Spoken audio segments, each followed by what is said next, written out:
I started hearing my gardener out doing the lawn today, and I just started thinking about something. Not only that it's a beautiful day here in the Las Vegas area, but about a topic that needs to be addressed. That 800-pound gorilla in the room, and it's about integrity and honesty.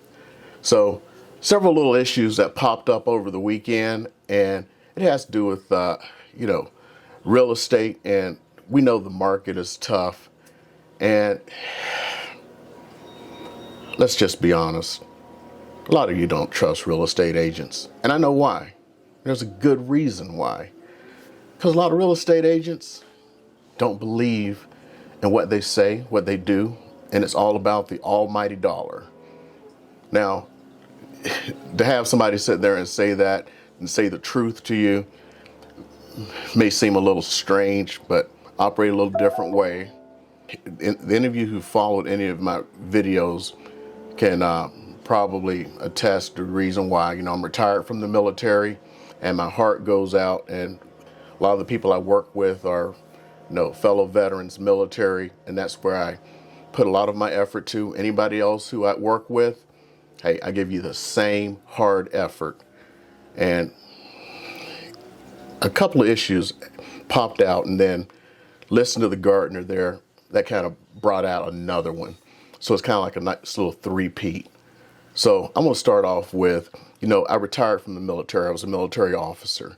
And if you look at surveys, one of the most trusted institutions and trusted professions, top 5 actually, if you look it up, are military officers. So when I retired from that and I looked for something else to do, to, let's be honest, keep myself busy, I went into real estate. Well, I was devastated to find it's one of the least trustworthy industries. Oh, no. Come on, it's like down there with politicians and used car salesmen. And I can see why, the more I have to deal with the industry. I don't know if I want to start with this letter yet. So this incident happened a little bit of the later part of last week and over the weekend. So I pick up a client. I have a referral source that brings me a lot of veterans. And I get in contact with the person, and they wanted to go see a house. So they said they had already made the appointment, and they thought they had made it with the listing agent. And they contacted the listing agent through a portal. We'll just leave the portal's name out of it for now. So I went, well, a lot of times when you contact people through those portals, it's not going to be the listing agent to make an appointment. It's going to be someone who paid to be on the portal. So I check it out, and of course, it's just an agent who paid to be there. So it's like, okay, Don, what do you want to do? So like, well, I want to see the house with you. Okay, no problems. I'll reach out to the other agent and tell them what's going on. So I reach out to the agent, and instead of being an adult about things, they decide to be a 6'2", 300-pound baby. I say that because if you go look at the agent's profile on the online portal, he calls himself 6'2", 300 pounds. I'm using baby because of the way he acted. So some of the things he did was including contacting the referral source and telling them that he had a signed agreement with the buyer. We'll find out later he didn't. And such. So when the referral source said, oh, we have no problems with that. We're sorry. We didn't know he had a signed agreement with you. We assigned another agent. We have no issues. We'll take care of that. So just go ahead, send that signed agreement over. And then all of a sudden it's like, oh, you want to see the agreement I just said I had. So then he changed tactics and went, well, I have other lenders I can put him onto, basically threatening this referral lender. And then after that, he started bad-mouthing the lender to the person. No, I don't know what he said. I haven't asked the person that, and I'm going to be an adult about it and not. This is the kind of attitudes that you strap on the title Realtor, you're supposed to be an adult about things and be ethical. To tell a lender that you have a signed agreement with someone that you don't, and then when you are caught and just being asked to provide that signed agreement, and then you freak out like that, and then make threats, and then start bad-mouthing that lender to the client, just so you can sow the earth with salt, man. So we'll finish up on that one. Second one, this is common. So I get a letter in the mail, not a big one, same as you get the cards. Got a card over here from a agent. I ain't gonna lie, I send out cards too, but I just put in facts. So two of them went out from this agent. I'm gonna leave the agent's name out. Nothing wrong. As a matter of fact, I love reading stuff from other folks. This is a letter. It's got some neighborhood data and stuff in it. Blah, blah, blah. Go through it. But what piqued my interest was they put down all of these, like a resume on the side. And they put down like they're the top producing agent and they're top 2% and all this stuff. And I'm like, wow, that's interesting. I never heard of the person, but there's 15,000 agents here. Person could have sold 100 homes. You may have never heard of them. You know what I mean? 15,000 agents. So I decided to go look up their record. I sell twice as many houses as this person, and let me tell you something. I ain't nobody. Ain't nobody. Nobody. I'm a complete nobody. I would never dare put something like that in a mailing to somebody. Ever. Ever. So, I'm sorry. I'm sure they're going to say that's sell puffery. Second one he sent out, same date arrives to me.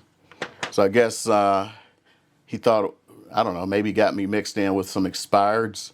It's the top 5 reasons my property didn't sell. I didn't have it for sale. Oh yeah, I forgot. The reason for the first letter, which is the reason like it piqued my interest. He said, quote, "You had requested a home valuation inquiry back in 2018 when we were running Facebook advertisements."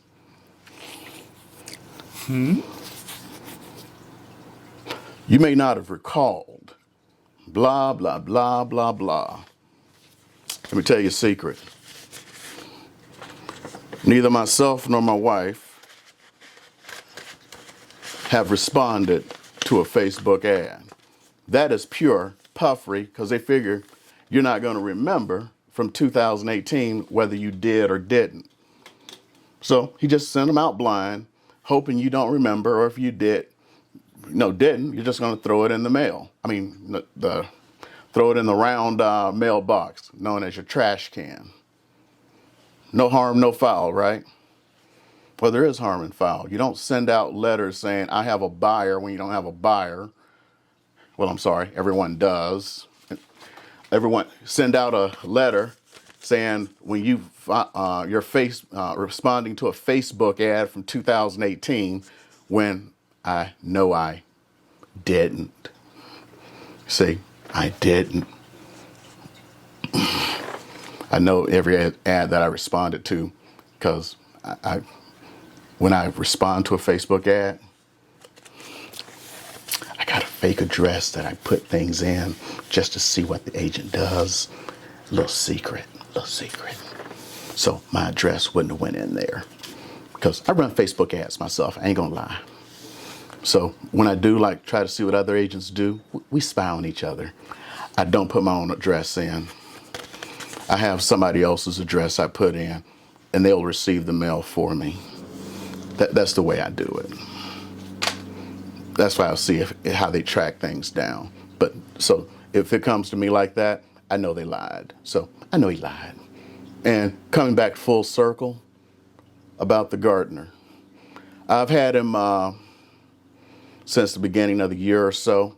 And and it's about an integrity thing. So one day I get a notice from the water company about something, and I need to get it fixed. So I text my gardener, and it's like, this dude is not responding. Text, no response. Man, I need to get this fixed. Text, no response.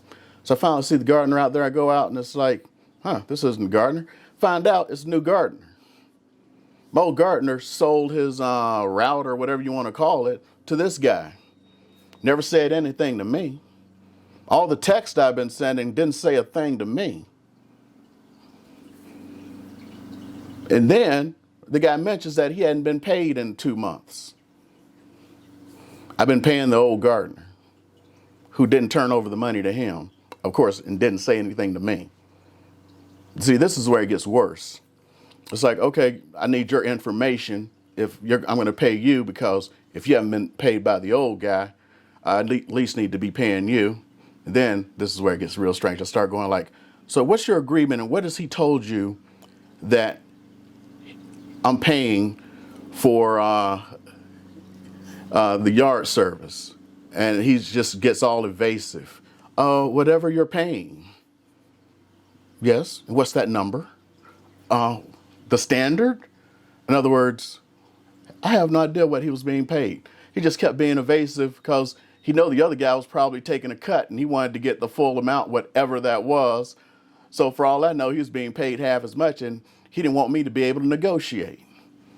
I don't know, that's business. But, hey, I was playing some business too. Because, if he was doing it for, I'll tell you right now, I'm paying $95 a month. If he was getting it done for 60, I was hoping to do 60, 75 myself. Because when I started, I was paying a lot less than I'm paying now. I just raised it up over the years. But see, here's where it gets bad. First payment, he said he didn't get. So I'm like, oh, okay. So I text him. It's like, have you received the payment? No, I haven't received the payment. So you paid? No, I haven't received the payment.